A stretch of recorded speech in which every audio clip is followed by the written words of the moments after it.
Donc, on a été très concentré sur l'application de ces sciences comportementales.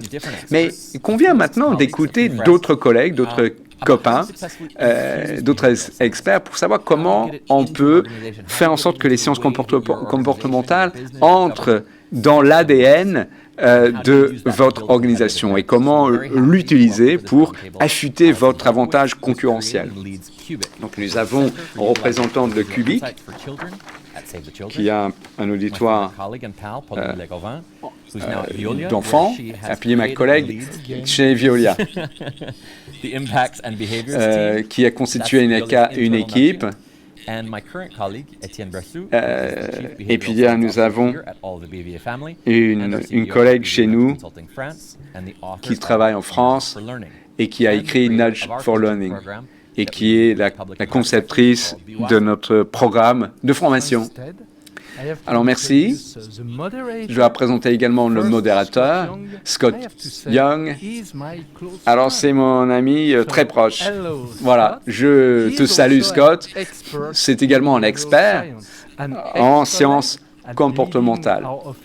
Et il chapeaute notre équipe aux États-Unis. C'est un ancien BIT sur les territoires américains. Et pour notre communauté, le BIT, c'est les talons or, en fait. C'est un conseiller et c'est un expert dans ce domaine précisément. Comment on peut intégrer avec succès les sciences comportementales dans nos organisations respectives afin de peser favorablement. Alors, Scott, la parole est à vous.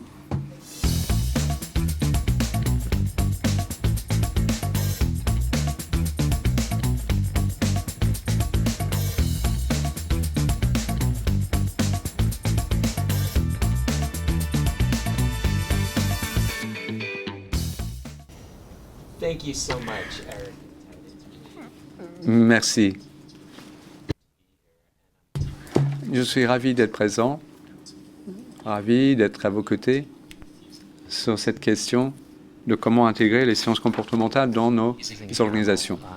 Nous avons des invités de premier ordre et je souhaiterais approfondir leurs profils respectifs. Donc, voilà, passez juste un instant pour parler de votre organisation, votre mission au sein d'elle, et si le temps le permet, parler brièvement des projets, des chantiers qui relèvent de vos responsabilités. Donc, à vous. Merci, Scott. Pauline Le Golban est mon nom. Son accent remarquable de Ted. Comme l'a dit Ted, je suis responsable de l'équipe Impact et Comportement chez Veolia. Bon, je vais vous expliquer pourquoi c'est intitulé Veolia. Pour ceux d'entre vous qui ne le connaissent pas, c'est un acteur mondial dans la transformation, gestion des déchets, gestion énergétique, qui accorde un privilège particulier au changement climatique et des défis de ce genre que nous confrontons tous. Nous sommes une équipe de 2 personnes impliquées dans le service communication du groupe. Alors, c'est assez peu usuel, mais notre sponsor s'y trouve. Nous aurions pu être rattachés à d'autres services. Nous travaillons dans certaines aires géographiques et des aires de travail. Nous aurions pu être rattachés avec d'autres services, mais nous nous attachons à travailler avec tout le monde. Étienne, merci. Étienne Brassou, mon nom. Je suis le PDG délégué de BTV Consulting et responsable comportement. Donc, j'ai 2 casquettes. Ma première casquette porte sur le conseil, permettre aux clients de traverser leurs défis comportementaux. Enfin, c'est une mission de consultant assez classique dont je suis responsable. Et puis, deuxièmement, comment faire en sorte que les sciences comportementales puissent intégrer notre organisation, BVA, qui après tout nous accueille ici. Pour faire en sorte que ces sciences donc, se diffusent au sein de la famille BVA, qui suppose que je transmets au plus grand nombre ce que c'est que ces sciences pour pour les inciter à appliquer ces sciences. Ça fait partie du positionnement de la famille BVA. Donc, en fait, il y a le monde interne et le monde à l'extérieur de BVA, autrement dit, ses clients. Alors, Alison, j'espère que nous allons pouvoir confirmer que Alison est bel et bien avec nous. La voilà, elle l'est. Je suis fondatrice de Cubic, centre visant à utiliser les sciences comportementales au bénéfice des enfants. Nous sommes chapeautés par Save the Children International. Nous travaillons partout dans le monde, mais nous travaillons ici en Asie notamment. Et nous sommes la première équipe qui a pour domaine de travail les droits des enfants. Nous avons une équipe de 13 personnes. Nous travaillons tous à distance. Nous avons un membre de l'équipe en Californie et quelqu'un de l'autre côté de la planète, à Singapour. Et nous travaillons, 80% de nos projets accordent le privilège à l'amélioration de la vie des enfants, les vaccins, réduire le travail des enfants, l'incidence de celui-ci. Nous avons d'autres projets transverses, améliorer les systèmes pour rendre notre travail davantage efficient. Alors, je vous entends, et ce qui ressort, c'est les perspectives très variées au sein de vos organisations, une empreinte géographique différente, sphère privée, sphère publique. Voilà, donc ce qui me passionne, c'est vraiment m'en rendre compte. Et vous avez des équipes composées de 2 personnes, et puis des équipes plus nombreuses, Cubic notamment, de chez Save the Children. Alors, je pense qu'il y a un QCM, et les QCM jalonnent un petit peu notre séquence pour affiner notre compréhension de du propos de nos orateurs. Il va y avoir ces QCM qui vont apparaître à l'écran. Et en attendant, voici notre première question. Et celle-ci porte sur la question des définitions. Alors, il y a ce terme, n'est-ce pas, intégrer, embarquer les sciences comportementales dans vos organisations respectives. Mais comment définir ce terme intégrer avec succès? À quoi ressemble-t-il le succès en la matière, en l'espèce? Alors, vu votre périmètre, vu vos ressources, vous tentez d'intégrer ces sciences au sein sans doute d'une organisation qui est assez vaste, somme toute. Donc, Pauline, dites-nous, qu'est-ce que ça signifie pour vous et le succès, il ressemble à quoi? Alors, intégrer les sciences comportementales. Alors, je serai très heureuse, très satisfaite quand nous aurons concentré une culture centrée sur l'humain. Alors, je ne pense pas que nos effectifs de 220 000 personnes, je ne pense pas qu'ils vont évoquer les biais cognitifs ou d'autres nomenclatures liées aux sciences comportementales. Non, mais je souhaiterais que nos ingénieurs, parce qu'après tout, notre travail porte sur l'ingénierie, exceller encore dans la création de solutions, notre corps de métier, trouver des solutions pour permettre à notre planète à continuer à être viable, mais en fin de compte, créer quelque chose de remarquable dans le domaine de la gestion des déchets. Il y a quelqu'un, au bout du bout, dans sa vie quotidienne, qui va se servir de ces solutions, de ces outils. Donc, il faut garder cela à l'esprit. Alors, ce que j'ai vu, je l'ai vu à travers nos clients, dans mon parcours, par exemple, on peut concevoir des solutions qui changent véritablement la donne, mais malheureusement, nous donnons le primat à la technologie, au boulon et au vis, sans vraiment penser à comment les gens vont l'utiliser à bon escient, cette solution que nous pouvons proposer. Et donc, je serais très contente de voir, chez Veolia, mais partout d'ailleurs, c'est de voir apparaître ces solutions, mais tout en centrant ces solutions sur l'utilisateur pour permettre à ceux-ci de capitaliser sur les bénéfices qu'ils peuvent procurer de ces solutions. Donc, changer l'esprit de ces utilisateurs pour savoir où ils s'inscrivent dans les démarches. Très bien. Donc, ces sciences, est-ce qu'elles doivent être explicité ou est-ce que, peu importe si c'est visible ou pas? Alors, je suis très contente que ce soit invisible. Hein. Bon, peu importe, on peut nommer les sciences comportementales. Hein. Je les cache pas, mais l'essentiel, il faut que ça marche. Hein. C'est ça le maître mot, que ce soit que les gens soient conscients que c'est en fin de compte les sciences comportementales qui sont des forces motrices. Mais développer une culture centrée sur l'humain, c'est essentiel. Et quand on est en but à des choses sur lesquelles c'est difficile de communiquer ou d'en prendre acte, eh bien, on peut peut-être mobiliser des équipes chargées de la question des sciences comportementales et nous pouvons utiliser ces sciences de façon un petit peu plus avancée, si je puis le qualifier ainsi. Donc, le rôle des individus au sein de leurs équipes, par exemple. C'est ça.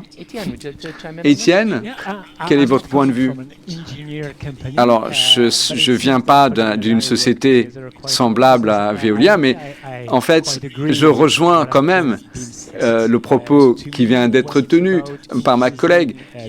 Alors, pour intégrer les sciences comportementales au sein d'une organisation, cela suppose non pas seulement la création d'un produit technique, un produit que ce soit un produit physique ou une prestation, ou bien, de toute façon, il s'agit d'intégrer l'humain et le mettre sur le devant de la scène. Donc, centré sur l'humain, 100% d'accord, mais je rajouterai volontiers, parce que nos sociétés respectives sont un peu différentes.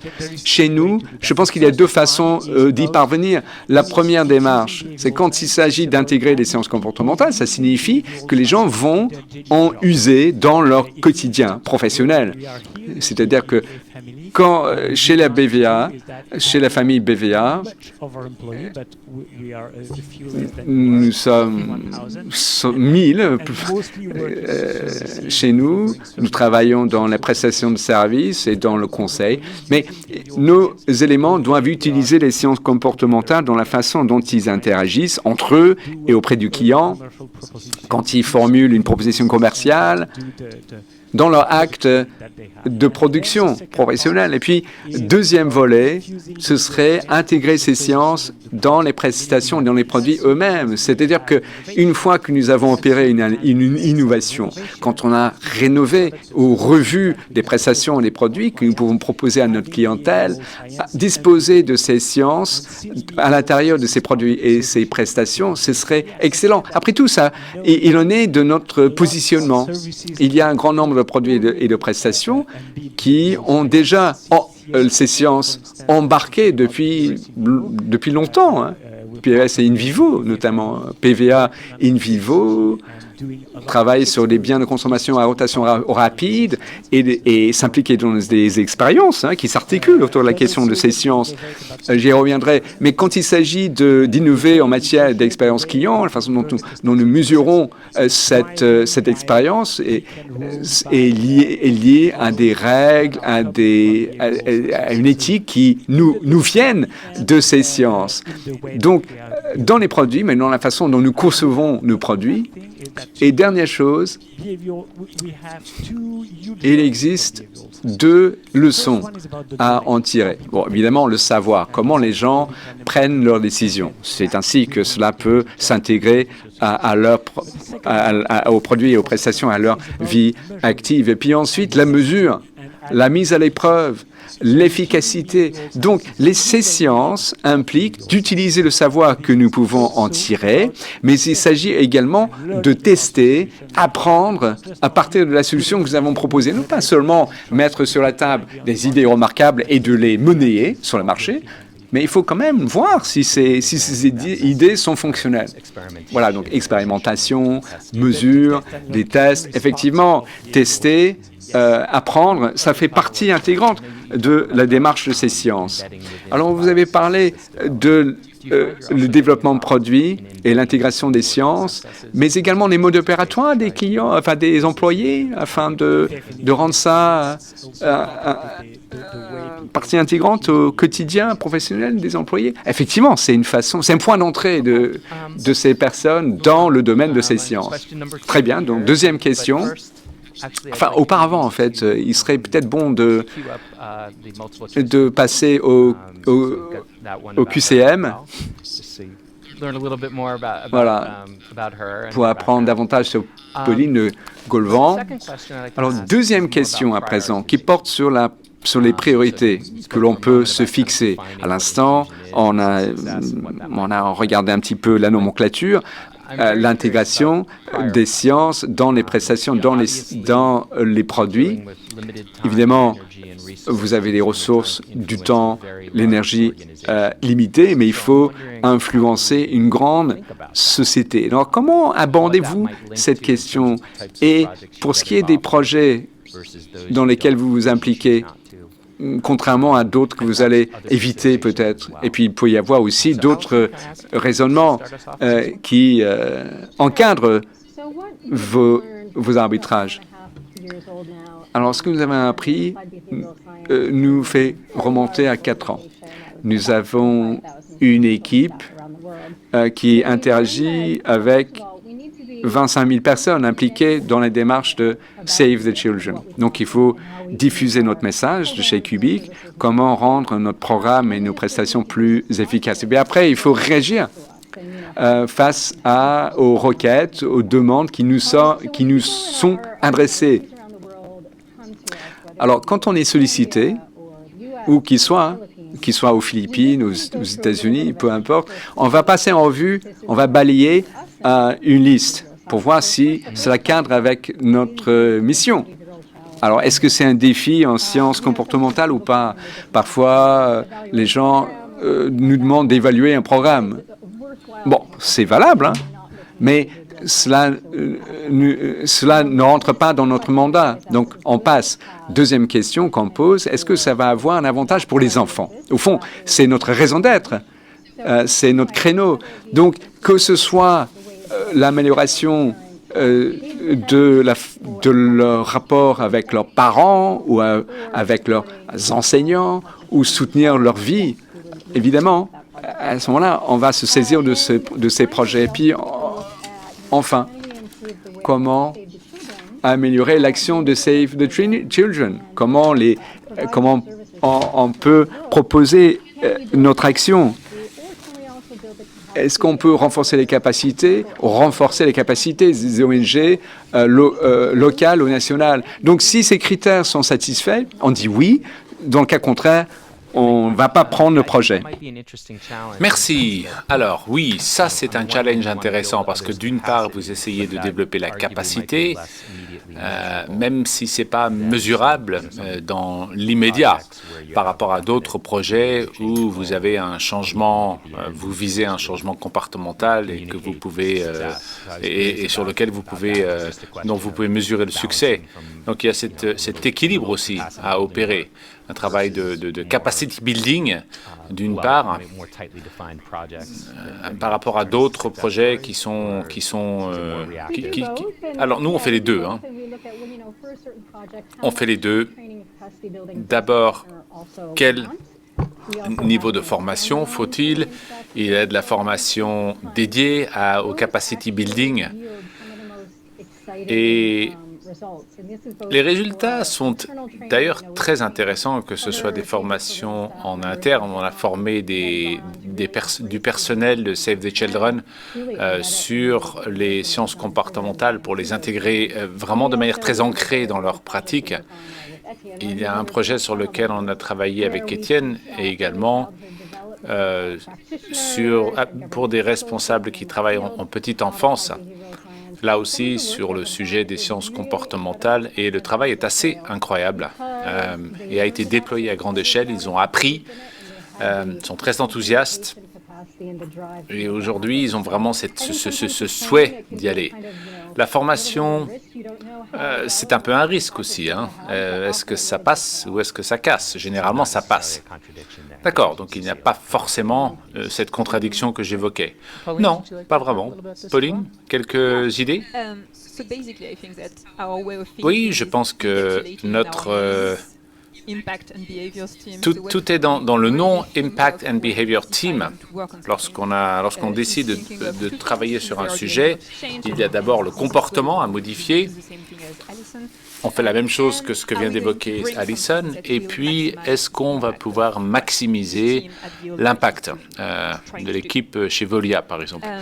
Et ce que nous faisons également, n'oublions pas que ça fait 5-6 mois que les PIC existent, donc c'est quelque chose qui est encore en cours de déploiement, de mise en œuvre. On travaille sur des sujets tels que la sécurité au travail. Chez nous, c'est un très gros sujet qu'il faudra des mois et des mois pour gérer, et puis d'autres sujets qui sont des sujets qui vont pouvoir générer des résultats plus rapidement pour montrer que l'impact existe et que ça marche. Ça, c'est important également. D'ailleurs, c'est peut-être un conseil que je peux faire passer d'emblée. Lorsque vous créez quelque chose avec du nudge, ce qui est important, c'est de prouver que ça marche, que vous êtes là pour quelque chose, que vous êtes là pour aider les gens à avoir plus d'impact. Donc ça, c'est un critère important, c'est un critère un peu différent de ce dont on a l'habitude, mais qui nous semble important. Donc l'impact, changer les comportements et être un game changer au final. Là, moi, je n'ai pas de problème en matière d'éthique parce que nous travaillons dans le domaine de la transformation écologique. Tout ce que nous faisons, nous le faisons pour le bien de nos employés ou pour la planète de manière plus générale. Donc voilà, ça c'est clairement un luxe parce que pour nous, c'est facile.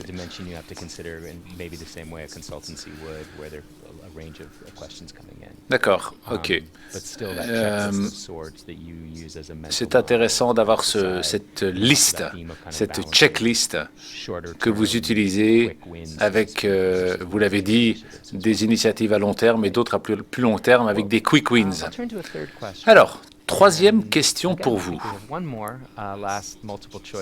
Avant cela, on a une autre question à choix multiples d'Alison. La question ici porte sur les difficultés que vous avez pu rencontrer, les challenges. On est tous dans un contexte où on cherche à mettre en avant les sciences du comportement, parfois auprès d'un public sceptique, qui ne connaît pas le sujet. Donc, quelles sont les difficultés, quels sont les défis auxquels vous avez pu faire face? Est-ce que vous pouvez nous en dire quelques mots? Étienne, peut-être? Oui, je vais revenir au sujet de la formation. Un sujet qui est intéressant, c'est de transformer la connaissance en action. Et ça faisait partie de la question au QCM et la réponse consistait à dire qu'il faut permettre aux gens d'utiliser la connaissance et d'appliquer les sciences comportementales. On peut faire de la formation, c'est très bien. Et si on part du principe qu'une fois la formation est terminée, le changement se fera, s'opérera tout seul, vous pourriez échouer. Si vous considérez qu'à la formation, c'est une première étape et qu'ensuite, il faut aller plus loin avec du coaching, avec de la mise en pratique, c'est différent. Vous savez, lorsqu'une formation est distribuée sur une longue période, les gens ont le temps d'assimiler l'information, les gens vont avoir la possibilité d'utiliser ce qu'ils ont appris dans leur vie au quotidien. Et c'est ainsi que nous le souhaitons. Là, nous, on est sur un programme de 15 semaines. Donc, toutes les 2 semaines, on a l'occasion d'appliquer les nouvelles connaissances acquises à des contextes spécifiques. Donc, ça, c'est un premier point. Deuxième point, et là, c'est un point que j'ai découvert, bon, pas vraiment découvert, mais un sujet intéressant, c'est la formation que nous faisons avec Si vous enseignez un concept et vous montrez des exemples qui sont complètement hors périmètre, hors cadre pour eux, les gens auront du mal à transformer la connaissance en quelque chose d'utile ou d'utilisable pour eux. C'est-à-dire qu'ils n'arrivent pas à se projeter dans ce que vous leur enseignez. Voilà, si vous êtes sur une thématique, si vous êtes sur un thème qui n'a rien à voir avec le quotidien des gens, c'est difficile de l'appliquer. Donc par contre, si vous êtes capable au contraire de vous mettre à leur niveau en utilisant des exemples qui sont liés directement à ce qu'ils font, ça marche beaucoup mieux. Et nous, chez nous, sur les programmes ECB, on a un programme à long terme et à court terme.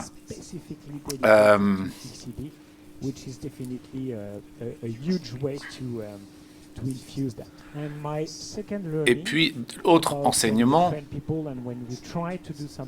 lorsque vous travaillez sur des projets de formation, vous pouvez le faire dans un projet qui existe, et c'est encore mieux. Si vous arrivez avec des sciences comportementales pour répondre à un problème comportemental, c'est une chose, mais si personne est responsable de ce problème et qu'il n'y a pas de programme, il n'y a pas de point de départ clair, ça sera très difficile de démarrer à partir de rien avec des sciences comportementales. Par contre, s'il y a un programme, c'est ce que disait Alison tout à l'heure avec Save the Children, si vous avez déjà quelque chose en place pour aider les parents, pour prendre du temps avec leurs enfants, pour aider les parents à mieux faire à manger pour leurs enfants. Là, vous avez un programme qui est en place et vous allez pouvoir vous inscrire dans ce programme et ça sera beaucoup plus facile de faire passer des messages liés aux sciences comportementales. Bon, je vais essayer de paraphraser, de synthétiser. Donc, ce que vous dites, c'est que d'abord, il faut que la formation se fasse sur une longue période pour éviter une formation one-shot où vous allez leur donner énormément d'informations, les submerger.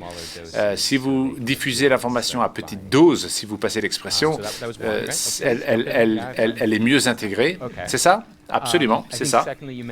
Et deuxièmement, vous avez donné des exemples. Il faut utiliser des exemples avec lesquels les gens peuvent se connecter, qui ont du sens. Il faut que ce soit pertinent. Si vous donnez des exemples qui n'ont rien à voir avec ce que les gens font ou connaissent, c'est beaucoup plus difficile. Donc il faut réfléchir évidemment à des exemples pertinents. C'est ça. C'est ça. C'est tout à fait. Je suis trop bavard, hein. Je suis trop bavard et je vois que vous synthétisez bien mieux que moi. Non, pas du tout. C'est mon rôle.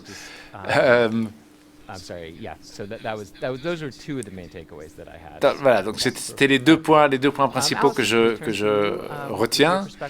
Alison, est-ce que vous pouvez nous parler un peu des défis, des challenges que vous avez rencontrés de votre côté? Alors, je dirais que les choses ont beaucoup changé au cours des 4 années et demie d'existence. Quel était le plus grand défi de Qubix dans sa première année? Alors j'ai vu les réponses. La vraie question, le vrai défi, c'était comment peut-on mettre en place de la science comportementale dans une grande organisation comme la nôtre? Quelle méthodologie? Comment fait-on quand il y a autant de monde?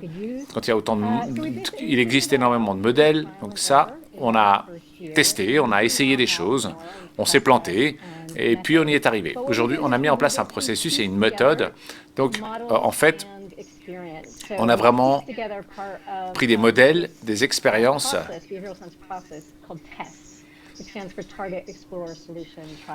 et la plupart des processus sont les mêmes, mais n'utilisent pas forcément les mêmes acronymes. Nous utilisons l'un d'entre eux, et puis nous avons travaillé également avec l'approche de l'OCDE, qui est vraiment principalement basée sur la théorie, mais qui dispose aussi d'un outil de diagnostic. Et puis, notre équipe avait très peu d'expérience la première année, mais nous avons eu de la chance parce que nous avons 2 personnes du Research Center for Economics qui nous ont aidés pendant une durée de 6 mois. Donc, sur le processus et sur la partie concrète, comment fait-on? Voilà les différentes étapes par lesquelles il va falloir passer. Et ça, c'était la première année.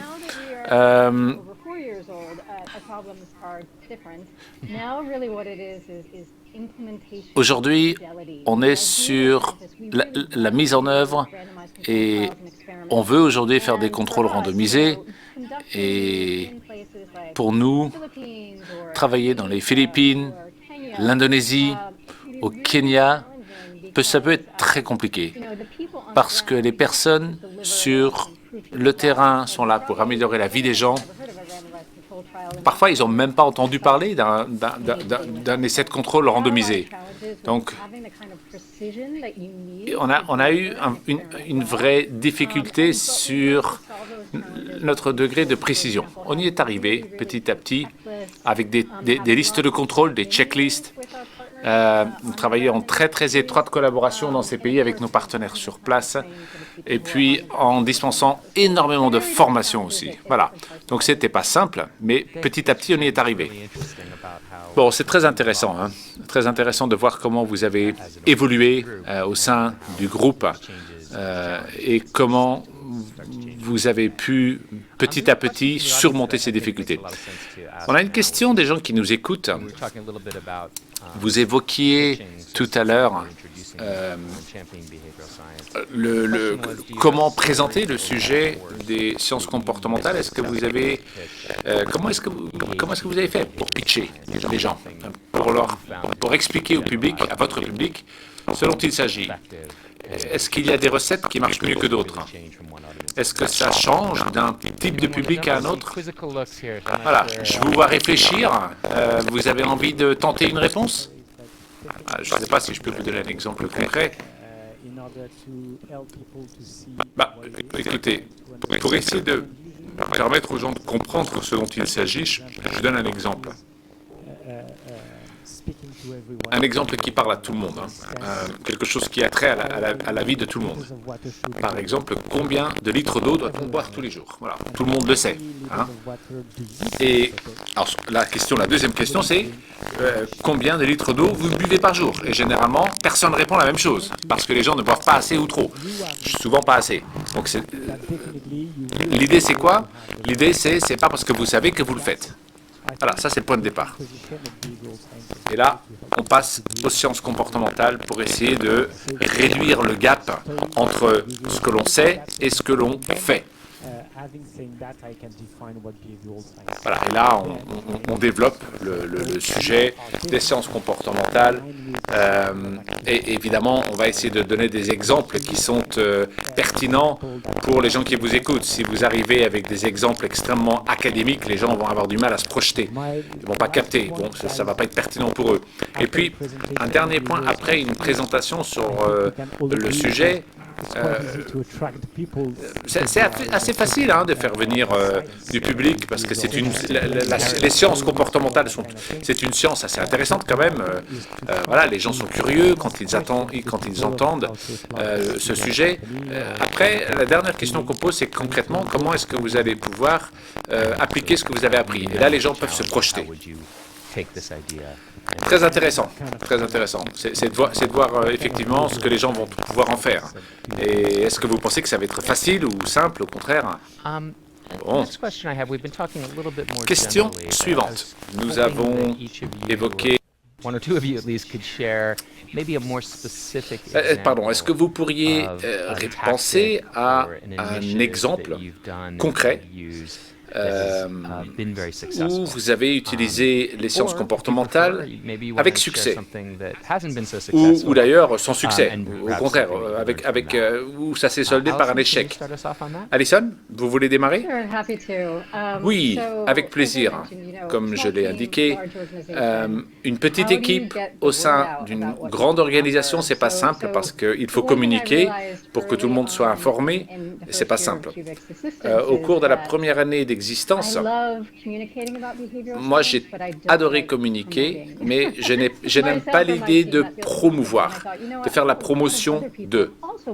Et c'est vrai qu'il y a toujours un intérêt intrinsèque au sujet, Donc moi, j'ai commencé avec un mail que j'envoyais mensuellement qui s'appelle In a Nutshell, avec des petites idées, un concept, un projet de recherche.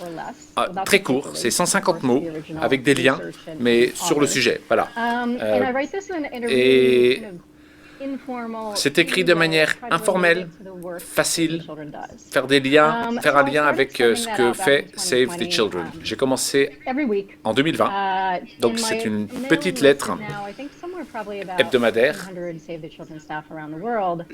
vers, je dirais, à peu près 1500 personnes. Je crois que j'ai envoyé 170 mails au total, et ça marche. Ça marche très bien, c'est très efficace, parce que cela permet à tout un chacun d'en apprendre plus sur le sujet.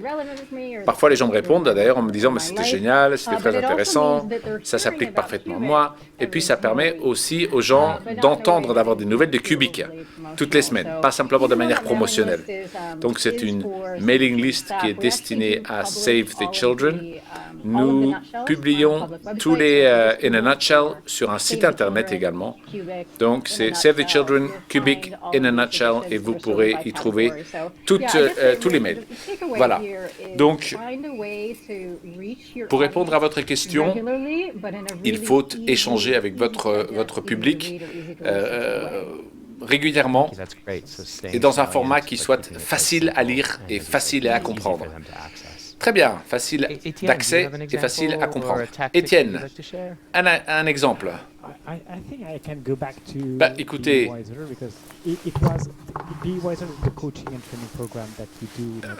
je pense au programme que nous avons d'intégration, que nous avions à la base développé pour nos clients,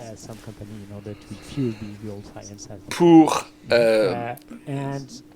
leur permettre d'utiliser les sciences comportementales. Et ce que nous avons réussi à faire de manière assez réussie, c'est que nous l'avons proposé à la famille BVA.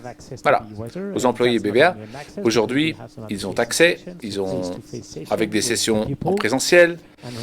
Et je dirais qu'aujourd'hui, on a à peu près 1000 personnes au sein de la famille BVA qui forment ou qui ont été formées et qui coachent à peu près 600 personnes. Donc, pour la famille BVA, donc, les sciences comportementales, c'est très important. C'est très important. Plus de 60% des personnes ont été formées, je dirais de manière assez sérieuse. Ce ne sont pas des formations light, hein, c'est quand même sérieux. Et on voit que de plus en plus, ces gens utilisent les connaissances des sciences comportementales lorsqu'ils communiquent avec des clients, lorsqu'ils présentent des choses aux clients. Et ça, dans ce sens, c'est un succès. D'accord. Donc à la base, c'était développé pour l'externe et aujourd'hui, vous l'avez utilisé beaucoup en interne. Et ça marche. Oui, je peux partager un échec aussi. Oui, bien sûr. Alors, l'échec qui renvoie à ce que Alison disait tout à l'heure à propos de l'importance d'essayer. Il y a l'importance d'expérimenter après avoir fait des formations. Je suis parfois contacté par des personnes au sein de la famille BVA pour diffuser cette culture de la science comportementale. Donc, on le fait, on essaye de l'instiller auprès de ces gens-là, mais parfois on n'y arrive pas. Parfois on n'y arrive pas et surtout on n'arrive pas à savoir si vraiment c'est efficace, ça marche. Pour rebondir sur ce que disait Alison, je pense qu'il est plus facile d'expérimenter dans des ONG ou dans le domaine public plutôt que dans le monde privé où les gens veulent aller beaucoup plus vite. Parfait. Donc, comment arrivez-vous à un équilibre pour justement y arriver, pour que les gens soient disciplinés, pour que les choses se fassent de manière rigoureuse et non pas simplement leur dire, voilà, si vous mesurez, c'est l'essentiel. Alors, comme on l'a vu tout à l'heure, la mise en œuvre, c'est très important, mais derrière, l'important, c'est de mesurer. Et ça, c'est vrai qu'on n'y arrive pas toujours, et là, c'est un échec si on ne le fait pas. Parfait. Je vois que le temps est passé très vite. Je vais terminer avec une dernière question. Un conseil que vous pourriez donner à ceux et celles qui sont à votre place ou qui sont comme vous et qui souhaitent aujourd'hui mettre en œuvre des initiatives liées aux sciences comportementales. Voilà. Est-ce que vous avez des bons conseils à leur prodiguer? Pauline, est-ce que vous voulez vous lancer? Est-ce que j'ai le droit de donner 2 bons conseils? Absolument, vous avez le droit. Eh bien, d'abord, faites-vous sponsoriser. Vous devez avoir quelqu'un derrière vous qui est d'accord pour vous soutenir, un sponsor, généralement quelqu'un qui est assez haut placé. Voilà, quelqu'un qui a un peu de force. Voilà, et qui va pouvoir faire du nudge, justement. Ça, c'est le premier conseil. Le deuxième conseil, c'est de prendre un peu de hauteur. Détendez-vous. Ça ne sera pas parfait à 100%, mais c'est pas grave. Dans le domaine des sciences comportementales, c'est pas très grave, surtout au début. Vous, même si vous n'arrivez qu'à la moitié de ce que vous souhaitez atteindre, eh bien, ce sera déjà bien. Voilà, c'est toujours comme ça dans les sciences comportementales. OK, donc on prend un peu de hauteur, on respire bien fort, et tout va bien. C'est ça. C'est exactement ça. Bon. Ça, c'est très bien, très utile. Étienne. Alors, le premier conseil, c'est le même, c'est d'avoir un bon sponsor. Moi, j'ai Eric Singler, que vous connaissez bien, c'est mon sponsor chez BVA, donc bon, mieux que lui, je ne pouvais pas trouver.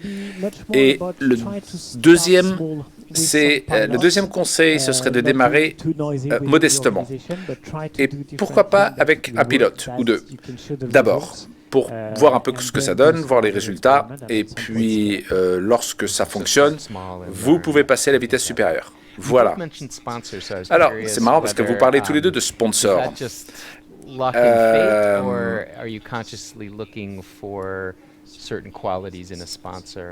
Est-ce que le sponsor a besoin d'avoir des qualités particulières? Est-ce qu'il faut un profil particulier pour être un bon sponsor? Moi, j'ai eu de la chance. Avec Eric et puis avec mon nouveau responsable chez Veolia, je pense que la personne doit avoir 2 qualités. D'abord, il faut qu'elle soit convaincue que les sciences comportementales sont nécessaires là où vous êtes. Ça, c'est une première chose. Deuxièmement, il faut que cette personne ait suffisamment de poids, suffisamment d'influence pour pouvoir aller convaincre d'autres personnes de travailler avec vous. Alors, quand vous démarrez, lorsque vous mettrez en place cette initiative, généralement, vous êtes une nouvelle... voilà, vous êtes une couche supplémentaire dans l'entreprise. Voilà. Et donc, qui dit couche supplémentaire, dit travail supplémentaire. Donc, dans la plupart des cas, moi j'ai eu de la chance, mais dans la plupart des cas, les gens vont vous accueillir, sont contents, mais c'est du changement. Et les gens, même si c'est sympa et même si c'est bien, ils n'aiment pas le changement quand même. Voilà. Donc il faut aussi faire un travail de conviction. Alison, je vous pose la même question. Alors,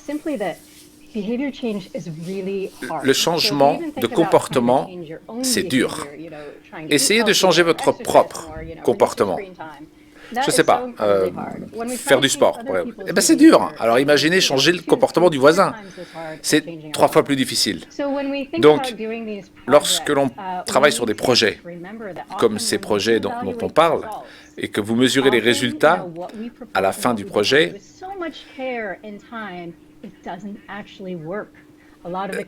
parfois, ça ne marche pas. Ça ne marche pas. Et vous devez être préparé à cela. Et au final, qu'est-ce qui compte vraiment? Est-ce que c'est le processus d'apprentissage, le fait que les gens aient appris, et convaincre les gens qu'ils ont appris quelque chose, même si les résultats produits ne sont pas à la hauteur, voire inexistants? Ça, c'est quand même important. Les gens garderont une idée positive, donc il faut en permanence reformuler les choses. Si vous n'obtenez pas ce que vous cherchez, c'est pas grave. Il y a quand même un acquis. OK. C'est une note extrêmement positive. Nous en avons terminé. On va mettre fin à cette session. D'abord, un grand merci. Alison, merci à vous. Merci Pauline. Merci Étienne d'avoir été avec nous ici. Merci pour cette conversation. Je pense que c'était très intéressant. Nous en avons terminé. Je renvoie l'antenne à Eric, Ted, voire aux deux. Allez, c'est à vous. Messieurs, pour la toute dernière session de la journée, c'est à vous. Bien. Avant de démarrer cette session, on va avoir un petit échange avec notre ami Adrien, parce que pendant que nous, on travaille, lui aussi travaille, et il travaille d'arrache-pied. Ça va? Tu tiens le coup? Ça va, ça va. Ça va, ça va. Je pense que ce que tu fais est plus difficile que ce que je fais. Alors, infuser les sciences du comportement dans les organisations. Je me rappelle, j'avais utilisé l'année dernière ou l'année précédente l'image du sachet de thé pour infuser. On a un petit peu changé de la métaphore ici. Voilà.